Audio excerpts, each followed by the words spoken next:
আমি পরিমলকান্ত সেন, পিতা বিনোদ বিহারী সেন, বর্মস্কেলে হিন্দুপাড়া। আমি এই গত নির্বাচনের মধ্যে আমি বাংলাদেশ জামায়াত ইসলামের পক্ষ হয়েই কাজ করেছি, কিন্তু কতিপয় সাংবাদিক তাও মোবাইল সাংবাদিক এরা কিন্তু আমার দুর্নাম ছড়ার জন্য আমাদের কতগুলো হিন্দু ছেলে সহযোগিতায় আমার জন্য এই যেটা রটেছে, যেটা মিথ্যে একটা বানোয়াট কথা রটেছে, ওটা হচ্ছে যে আমি যে টাকা নিই 16,50,000 টাকা নিয়েছি বিলি করার জন্য, ওটা সম্পূর্ণ মিথ্যা।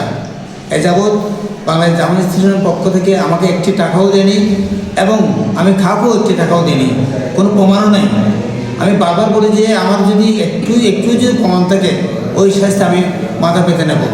এই বেশ কয়েকদিন থেকে এই 14-15 তারিখ থেকে আরম্ভ করে বেশ কয়েকবার এই মোবাইলে ওটা রিপিট করেছেন এবং ওটা রিপিট করার পর আমাদের হিন্দু সমাজের যতগুলো আমার ভক্ত এবং অন্যান্য আমাদের অনুসারী আছে এরা আমার উপর সন্দেহভাজন করতেছে। আমি ওনাকে বারবার বলি যে আমার কোনো প্রমাণ আছে কি না। এক প্রসঙ্গে একজনকে বলে যে এই প্রমাণ লাগবে না, আমরা সাংবাদিক, আমাদের অনুসারে আমরা করতে পারি। সেই জন্য বারবার এরকম করাতে আমি সিদ্ধান্ত নিয়েছি যে যদি আবার কোনো কারণে আমার জন্য মিথ্যে কিছু করেন আমি আইনের আশ্রয় নেব। আমি বর্তমান সরকারের আমি কিন্তু ট্রাস্টি পদে আছি, আমার মানটা পূর্ণ করার জন্য এই পদক্ষেপ নিয়েছেন। আমার মনে হচ্ছে যে ওখানে কতিপয় হিন্দুরাও কিন্তু ওখানে জড়িত আছে এবং আমি যখন এই জায়গায় যখন আমি করছি নির্বাচনের জন্য প্রচারণা চালাচ্ছি এবং দৌড়াচ্ছি, কতিপয় আমার এলাকার মানুষই আমার থেকে ছানা দাবি করছেন। ওই ছানাগুলো কিন্তু বারবার আমার আত্মীয় স্বজনের কাছ থেকেও খোঁজে, আমার থেকেও খোঁজে। ওই জন্য আমি খুব আছি, আতঙ্কে আছি। এই সরকারের ভাবমূর্তি বর্তমান সরকারের বা এই যেটা হচ্ছে এদের আমাদের হিন্দুদের মধ্যে একটা দূরত্ব সৃষ্টি করার জন্য এটা করা হয়েছে বলে আমি মনে করি। আমি চাচ্ছি যে আমার জন্য যে মিথ্যা রটাইছে ওটার জন্য ওনার মুখ থেকে কোনো প্রমাণ যদি থেকে থাকে আমাকে পেশ করুক বা আমার দলকে পেশ করুক, যদি না থাকে তাহলে উনি শেয়ার করুক যে আমি এই কারণে এটা করেছি। আমরা আসলে হিন্দুরা এমন একটা গ্রুপ, আমরা কারো উপকার আমরা সহ্য করতে পারি না। উনি মহেশখালীর হিন্দু সম্প্রদায়ের মধ্যে একজন ট্রাস্টি হিসেবে নিযুক্ত হওয়াতে আমাদের মহেশখালীর কিছু কতিপয় হিন্দু সম্প্রদায় এটা মেনে নিতে পারে না যে উনি কেন এই ট্রাস্টি হয়েছে। আমাদের পৌরসভায় হিন্দুরা যদি হিন্দুত্ব ভোটটা যদি থাকতো তাহলে পৌরসভায় হিন্দুদের মধ্যে থেকে মেয়র নির্বাচিত হতো বা চেয়ারম্যান হতো। এটা হওয়া আসলে কখনোই সম্ভব না। হিন্দুরা একজন আরেকজনের উপকার কেউ সহ্য করতে পারে না। এখানে বেশ কয়েকজন পত্রিকার বা বিভিন্ন মিডিয়া চ্যানেলের সাংবাদিক মহেশখালী উপজেলার ওরা যে করেছে এগুলো হচ্ছে আমাদের হিন্দু মুসলিম আমরা বৌদ্ধ আমাদের মধ্যে যে একটা সম্প্রীতি মহেশখালীতে বিদ্যমান রয়েছে, এই সম্প্রীতির মধ্যে একটা আগুন কীভাবে ধরানো যায়, আমাদের মধ্যে যে সম্প্রীতির ইয়াটা রয়েছে এটা কীভাবে নস্যাৎ করা যায় এই অপচেষ্টায় তারা লিপ্ত রয়েছে। এদের সাথে পাকিস্তান আইএসের সাথে কোনো যোগাযোগ থাকতে পারে, নাহলে এরা এগুলো করার কথা না।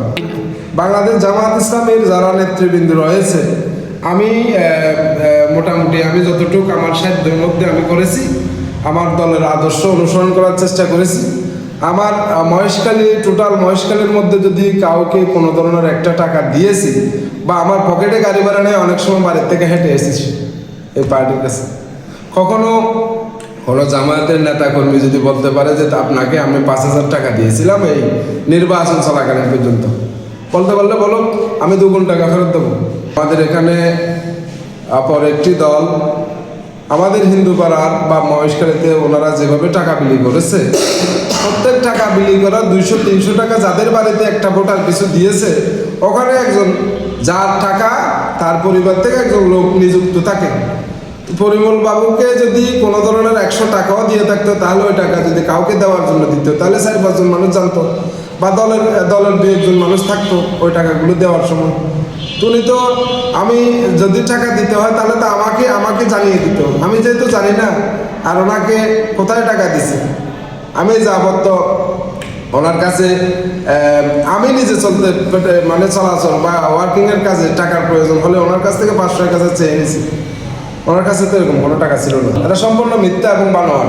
আমি মহেশখালীর হিন্দু সম্প্রদায়ের কাছে বিনয়ের সহিত অনুরোধ করব, আপনারা ঐক্য থাকেন, সম্প্রীতির মধ্যে থাকেন।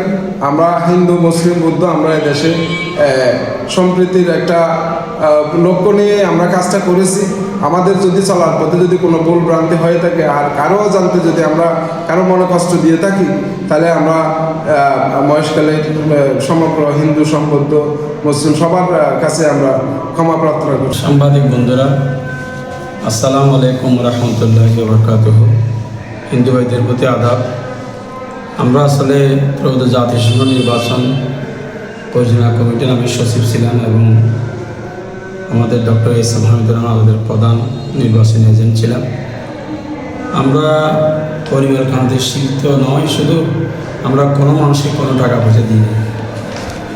পরিবার কান্তিশীল একজন ট্রাস্টি সম্মানিত ব্যক্তি, তিনি আমাদের দলের হয়ে কাজ করেছেন। তিনি একজন আমাদের মুসলিম সম্প্রদায়ের একজন দায়িত্বশীল।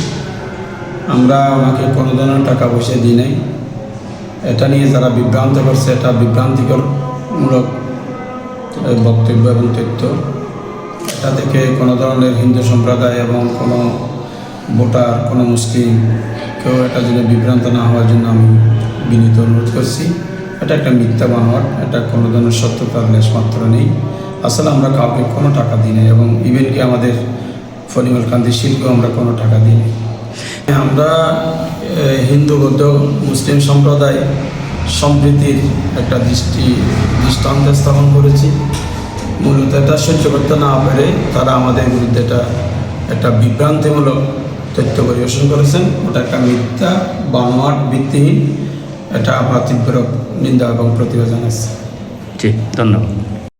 বিভ্রান্তিমূলক তথ্য পরিবেশন না করার জন্য উদাত্ত আহ্বান জানাচ্ছি এবং এরপরে যদি বিভ্রান্তিমূলক অসত্য কোনো তথ্য আপনারা পরিবেশন করেন, সংবাদ পরিবেশন করেন, আমরা ভবিষ্যতে আমরা তাদেরকে অনুরোধ করব এ ধরনের কোনো ধরনের মিথ্যা বানোয়াট ভিত্তিহীন তথ্য যেন পরিবেশন না করেন। এরপরে যদি করেন তাহলে আমরা একটা আইনের আশ্রয় নেব এবং আমরা আইনগত একটা ব্যবস্থা গ্রহণ করব। ধন্যবাদ সবাইকে। 5ই আগস্টের পর থেকে আমাদের মহেশখালীতে, বিশেষ করে 6 নম্বর ওয়ার্ড বৃহত্তর হিন্দুপাড়া, এখানে যে একটা পরিস্থিতি ছিল, সে পরিস্থিতির মধ্যে যদি আমাদের জামাতের যদি আমাদের নেতৃবৃন্দরা সুন্দর একটা ভূমিকা না রাখতো, হয়তো অনেকে কষ্ট পেত।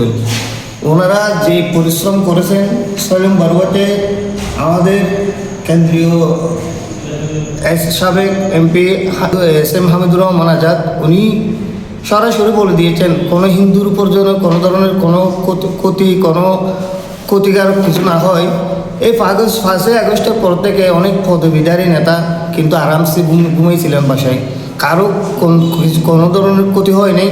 সবাইকে সর্বদাই চেষ্টা করেছে নিরাপত্তা সুন্দরভাবে রাখার জন্য। আর আমরাও চেষ্টা করেছি ওনাদের পাশে থেকে এই 6 নম্বর ওয়ার্ডে এবং বিভিন্ন জায়গায় আমরা যে অক্লান্ত পরিশ্রম করেছি, আমরা কারো মনে কষ্টই দিইনি, কাউকে কোনো ধরনের বড় কথা বলিনি। শুধু আমাদের নিজস্ব স্বাধীনতা থেকে, মনের একটা ভালো লাগা থেকে আমরা জামাতের হিন্দু শাখা থেকে আমরা দায়িত্বরত ছিলাম। আমরা সবাইকে সর্বদাই ভালোবাসা দিয়ে সবার সাথে আন্তরিকতা বজায় রেখে আমরা দীর্ঘদিন চলছি। 5ই আগস্টের পরে, নির্বাচনের পরে এই যে কিছু হিন্দু পারিবারিক দ্বন্দ্ব, ব্যক্তিগত স্বার্থ নিয়ে রেষারেষি করে বিভিন্ন সোশ্যাল মিডিয়ায় এসে বিভিন্ন ধরনের গুজব ছড়াচ্ছে। এই গুজব থেকে আমি আশা করব সনাতনী সম্প্রদায় এবং আমার মুসলমান ভাইদেরকে বলবো, আমাদের এটা সুন্দর একটা মহেশখালী দ্বীপের সকল সনাতনী মুসলমান আমরা সবাই ভাই ভাই, আমাদের মধ্যে একটা সুন্দর একটা ভাতৃত্ববোধ আছে। এই ভাতৃত্ববোধটা নষ্ট না করার জন্য আপনাদের কাছে আমি বিনত অনুরোধ করব, আপনারা সব কিছু ভুলে যান। দিন শেষে আমরা সবাই এক কাতারে বসবো, একসাথে চলবো। এটাই হচ্ছে আমাদের সমাজ, এটাই হচ্ছে আমাদের দেশ। সুতরাং আপনারা বিভ্রান্তিকর কোনো ধরনের কিছু গুজব ছড়াবেন না। আপনাদের ব্যক্তিগত রেস থাকতে পারে পারিবারিক, কিন্তু সেটা সোশ্যাল মিডিয়ায় এসে হাসিল করার জন্য চেষ্টা করবেন না।